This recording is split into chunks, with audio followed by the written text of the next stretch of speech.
My question is about mental health and the Islamic cure for mental health, because especially living in the West, a lot of young Muslims are falling into the same social pressures that other young people are falling into. And I feel like the Western solution to mental health is obviously either counseling and, diagnosis such as OCD or depression, anxiety, medication. And what I'm trying to find is the Islamic cure. And I've been doing very limited research. And what I found is a book called The Disease of the Heart, which sort of identifies what we would call mental health. And what I got from it is that the more your iman fluctuates, that impacts on your mental health. So obviously, if your iman is weak, then your mental health is not great. If it's good, then your mental health is better. And obviously, I think mental health is a bit of a taboo as well within the Muslim community, especially by certain cultural influences who will base, sometimes, not all, but mental health on, maybe being possessed or having the jinn or something like that. Yeah. And also, the solution being, well, just go and pray and things will be better. But I think somebody that's suffering from mental health and people who are dealing with people who are suffering with mental health, rather than telling them to go and pray, I think it helps the person who's suffering with mental health to understand why they're suffering and what is causing them to behave in this way. So what sort of sources would you recommend to somebody suffering from mental health, and how others can help other Muslims who are suffering through mental health? It's a incredibly poignant and perhaps one of the best questions that we've actually had on the stream, if I'm honest. And it's one that I've got very limited experience with, but alhamdulillah, fortunate enough to one of the founders of EFDawah initially was brother Shah Nawaz, who is he's a psychotherapist, and I think recently, mashallah, he went up north as well, and he gave some lectures to doctors and psychologists in terms of, certain things that he does basically. But one of the things that I did learn from him as well, and from other sheikhs that I heard speak about mental health, is that first of all, this is a real problem and it's a real issue, and it does affect Muslims and it affects non-Muslims as well. And it's not necessarily something that is linked to your iman. In other words, some people presume that somebody who's suffering from mental health somehow is not as good a Muslim as somebody who is free from mental health. That's not true. A person who can be very pious, they can be very close to Allah subhanahu wa ta'ala, and they can still suffer from an illness of mental health, because it is an illness. It's not something that's just, maybe 50 years ago, whatever, 70 years ago, it wasn't taken seriously. So there is a difference between clinical mental health, often inability to deal with certain circumstances, perhaps historical or perhaps current. And this is not in any way to tarnish the individual who is going through this, that somehow you're a lesser Muslim or a lesser human being, that you're not as strong as somebody else. Astaghfirullah, we should not look at it like this. Now, the solution that brother Shah Nawaz has spoken about is that, of course, we have to look at it in a two-pronged way. Number one, yes, we should take all of the professional help that we have currently that's available. And that could mean, psychological, analysis. It could mean taking perhaps some sort of pharmaceutical, remedies that could help. And of course, one can booster that up with the dhikr, the remembrance of Allah subhanahu wa ta'ala, trying to be as grateful as possible and trying to do those things. But as I say, it's not just a one solution that fixes everybody. It's a two-pronged situation. The other thing is that a lot of the community, sometimes they rush to judgment. Oh, it must be nazar, it must be the evil eye, it must be jinn, it must be somebody must have done something. And the reality of that is that these are very, very few cases. It's a very small minority of cases, and fundamentally the majority of cases are clinical help, psychological help, with perhaps some dhikr and some remembrance of Allah subhanahu wa ta'ala. And sometimes what will happen is somebody who's qualified in these things may give you certain adhkar, may give you certain dhikr that you can do to make the heart calm or to make the mind calm. But it's a very, very important question. And Brother Shah Nawaz actually this Friday at Jummah in Redbridge Mosque is going to give a lecture in relation to suicide, losing hope and suicide.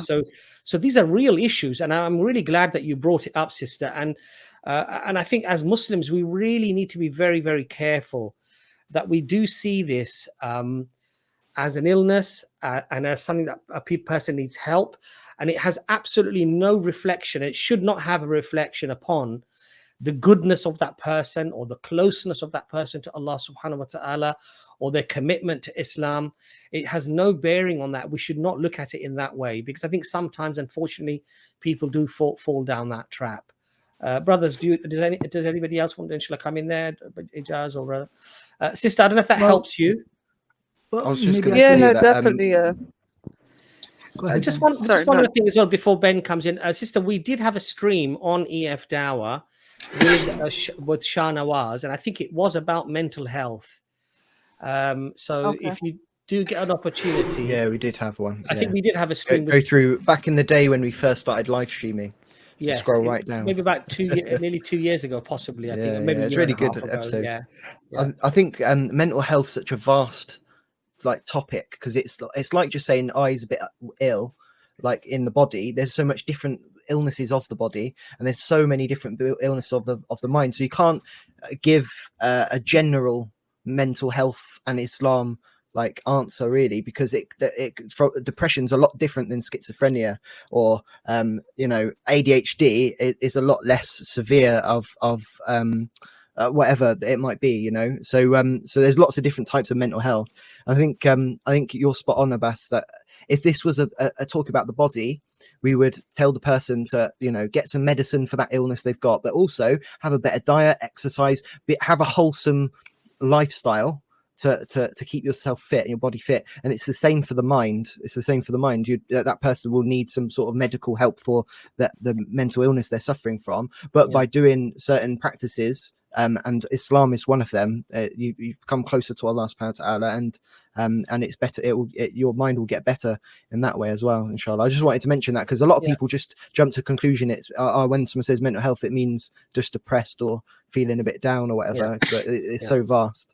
And I think also it's important to remember that feeling a bit down or whatever, but it's so vast. And I think also it's important to remember that. I remember Dr. Imran saying that sometimes it can be just a simple case of asking somebody to write down everything they're grateful for. But that's obviously not going to work for everybody, because if somebody's got clinical depression or clinical, mental health issues, it might not work for those people. So it depends. It's a spectrum, isn't it? And this needs to be analyzed sensitively and properly.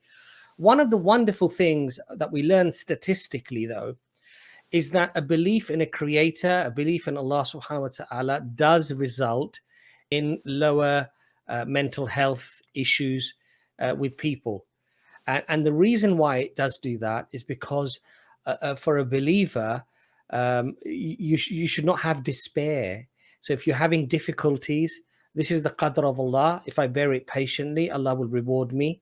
If I fall into some difficulty or calamity or whatever it might be, financial stress or whatever, I'm not going to say, why me? Why doesn't it happen to somebody else?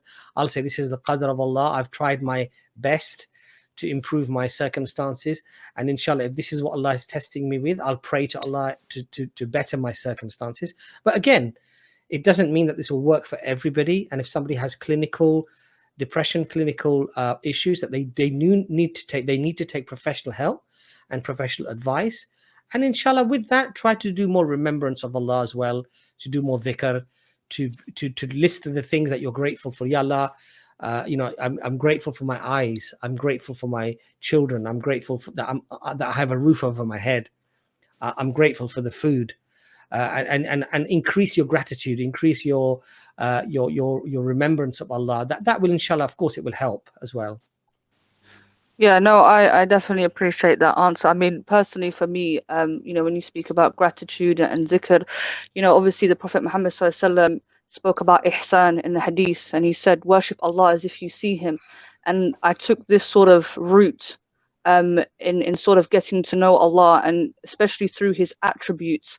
And I Yeah, think that for me is what helped me a lot in alhamdulillah. sort of, helping my mental state. But, I just feel like I'm just looking for more sources in a sense, or ways of bettering mental health, and also for other people to try and advise them, because again, it's a bit of a taboo issue, and even when it comes to Muslim counselors, because I feel like Western counselors can rehabilitate you mentally and clinically, but they won't be able to give you that Islamic rehabilitation, which I think is Mm. necessary, especially for Muslims.